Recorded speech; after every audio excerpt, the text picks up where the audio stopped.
Okay, I'm kind of doing a short and rather random review right now. I have a bunch of new recording equipment and I'm testing it out in one of my favorite games to come out on Xbox Live, and that's 3-on-3 NHL Arcade.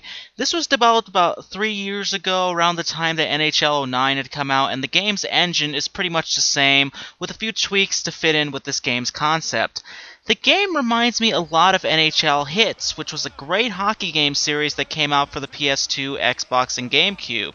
It was a game that didn't really follow the sports side of hockey, but mainly only followed the violence. It was a fun, arcade-like game that gathered a pretty good following.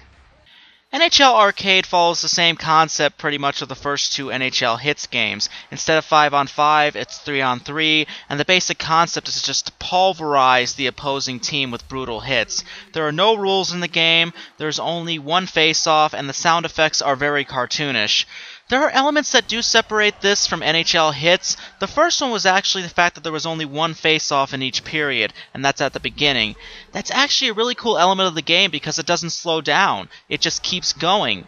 It's also noticeably harder to score in Arcade than it is in Hits. That was my only problem with NHL Hits, and that was the fact that it was really, really easy. You could easily win a game 20-0. One of the cool elements that they added to Arcade was the perks that you get when you hit somebody hard enough.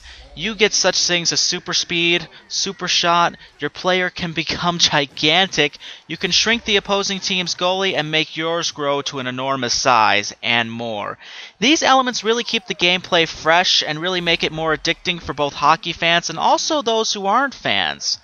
Graphically, the game looks pretty good. They were obviously going for an arcade look for the game, and they succeeded very much. The game's look and its sound gives that arcade feel and really makes the game look great in that regards. Now, if I had to point out any flaws of the game when compared to EA's NHL franchise, it's that the hit detection can be awful on a lot of occasions. You can be right next to the opposing player, and even though you're constantly trying to hit him, you can't manage to do it. The hit detection is usually perfect when your player is in front of the other, but I've noticed that the problems have come from hitting them from angles. The controls are pretty much identical to NHL 09, so if you play that game, you'll recognize the controls instantly. So overall, it's pretty fun. I've had the game since its release and I've loved it ever since. It's one of those games that I can constantly go back to if I have nothing else to play. Well everyone, that's it for now. Thank you so much for listening and I will see you next time.